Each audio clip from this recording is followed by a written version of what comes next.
बिस्मिल्लाहिर्रहमानिर्रहीम, अस्सलाम वालेकुम। मैं इब्रार अहमद बहर एडवोकेट। अक्सर लोगों का ये सवाल होता है कि आप हमें गाइड करें कि हमारे पास जो गाड़ी के शीशे काले करवाने का परमिट है वो सही है या गलत है। हम किस तरह इसको डिफ्रेंशिएट करेंगे कि ओरिजिनल किस तरह का होता है या फेक किस तरह का होता है। तो आज के टॉपिक में सिर्फ मैं आपको ये बताऊंगा कि आपके पास जो भी टिंटेड ग्लास का परमिट है, यानी कि गाड़ी के शीशे काले करवाने का परमिशन लेटर है, वो आपको कैसे पता चलेगा कि वो 1 नंबर है कि 2 नंबर है, कि वो असली है कि वो जाली है। देखें, मार्केट में बहुत सारे लोग ये काला धंधा कर रहे हैं, लोगों के साथ फ्रॉड कर रहे हैं, झूठ बोल के नजायज तरीके से हराम पैसे कमा रहे हैं। आपको गाइड करेंगे कि आप हमें 5,000 दे दें, 10,000 दे दें, 15-20,000 दे दें, वट इस तरह के रेट चल रहे हैं। हम आपको गाड़ी किसी से काले करवाने का परमिशन लेटर बनवा देते हैं और आप अपनी गाड़ी को जहां मर्जी उसके शीशे काले करवा के जा सकते हैं। आपको किसी किस्म की कोई परेशानी या प्रॉब्लम नहीं होगी। तो इस तरह से झूठ बोल के वो जाली तरीके से आपको एक पेपर बना के दे देते हैं। आप ये समझते हैं कि वो ओरिजिनल है, आप उसको इस्तेमाल करते हैं, लेकिन चूंकि आपको पता नहीं होता, जब भी कभी आप पकड़े जाएं तो आपके लिए फिर मुश्किल का सामना आपको करना पड़ता है। देखिए, अगर आपके पास जो लेटर है वो ओरिजिनल नहीं होगा तो फिर क्या होगा। अब वो आपकी गाड़ी को रोक लेंगे, आपको परेशान करेंगे। जाली परमिशन लेटर आपके पास होने की वजह से आपके खिलाफ FIR का दराज हो सकता है, आपको जेल जाना पड़ सकता है। मतलब ये बड़ी इंसल्ट वाली बात है। तो आपके लिए ये बड़ा इंपॉर्टेंट है कि आपको पता होना चाहिए कि आपके पास जो लेटर है, मतलब कि वो वाकई ही मिनिस्ट्री ऑफ इंटीरियर की तरफ से जारी करता है या ऐसे ही किसी ने घर में बैठ के उसके ऊपर स्टेम्प्स वगैरह लगा के आपको दे दी है। अच्छा देखें, सबसे पहली बात तो ये है कि आपने किस तरीके से इस बात को क्लियर करना है कि जो आपके पास गाड़ी के शीशे काले करवाने का परमिशन लेटर है वो सही है या गलत है। उसकी चंद एक स्पेसिफिकेशंस मैं आपको बता देता हूं। नंबर 1 तो ये है कि आमतौर पर जो ये जाली आपको बनाकर देते हैं उसका पेपर येलो किस्म का होता है। आपने ये बात अपने जहन में रखनी है कि जो ओरिजिनल होता है उसका पेपर येलो नहीं होता, मतलब उसका कोई भी कलर नहीं होता, वो बिल्कुल एक सादा पेपर होता है। नंबर 2, उसके ऊपर एक QR कोड लगा हुआ होता है।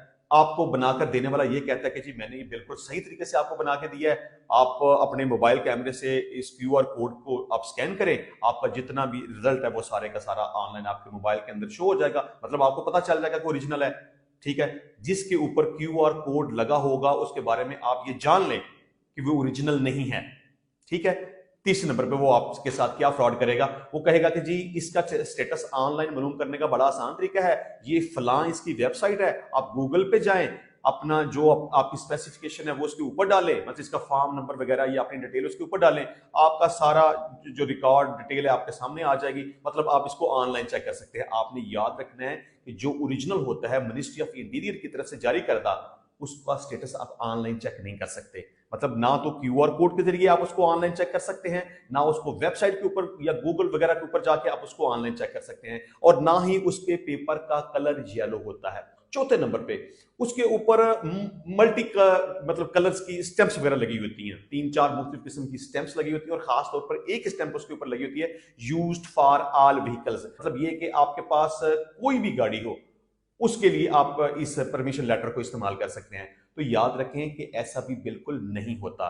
जिसके ऊपर यूज्ड फॉर ऑल व्हीकल्स की स्टैंप लगी होगी वो जाली होगा, जिसके ऊपर मुख्तलिफ किस्म की कलरफुल स्टैंप्स लगी होंगी वो भी जाली होगा, जो आपको ये कहेगा कि आप इसका स्टेटस ऑनलाइन चेक कर सकते हैं वो भी जाली होगा, जिसके ऊपर QR कोड लगा होगा और कहा जाएगा कि आप इसको स्कैन करके ऑनलाइन इसको चेक कर सकते हैं वो भी जाली होगा। क्योंकि मिनिस्ट्री ऑफ इंटीरियर की तरफ से ये परमिशन लेटर जो दिया जाता है गाड़ी के शीशे काले करवाने के हवाले से, उसका स्टेटस ऑनलाइन कोई नहीं होता। मतलब ना तो उस पेपर के ऊपर QR कोड लगा होता है, ना ही उसको आप ऑनलाइन तरीके से वेबसाइट के ऊपर जाके चेक कर सकते हैं, ना ही उसके ऊपर मुख्तलिफ किस्म की स्टैंप्स वगैरह लगी होती हैं, ना ही उसके ऊपर वो यूज्ड फॉर ऑल व्हीकल की स्टैंप लगी होती है। यहां थोड़ी सी एक और बात मैं आपको क्लियर कर दूं कि जिस बंदे के नाम के ऊपर वो होगा वो सिर्फ वही बंदा उसको इस्तेमाल कर सकेगा। मिसाल के तौर पर अगर मेरी गाड़ी है, मेरे पास टिंटेड ग्लास का परमिशन लेटर है, वो गाड़ी मैं सेल कर देता हूं, तो उसको मैं जब तक गाड़ी मेरे पास थी मैं तो उसको इस्तेमाल कर सकता था। गाड़ी सेल करने के बाद कोई दूसरा बंदा मेरे उस परमिशन लेटर को इस्तेमाल नहीं कर सकता। इसके अलावा वो स्पेसिफिक सिर्फ एक गाड़ी के हवाले से होता है। मतलब ये नहीं कि आपके पास अगर एक परमिशन लेटर आ गया तो आप सारे जमाने की गाड़ियां चलाते फिरें, एक गाड़ी बेच के दूसरी ले लें और जितनी मर्जी गाड़ियां आप तब्दील करते फिरें,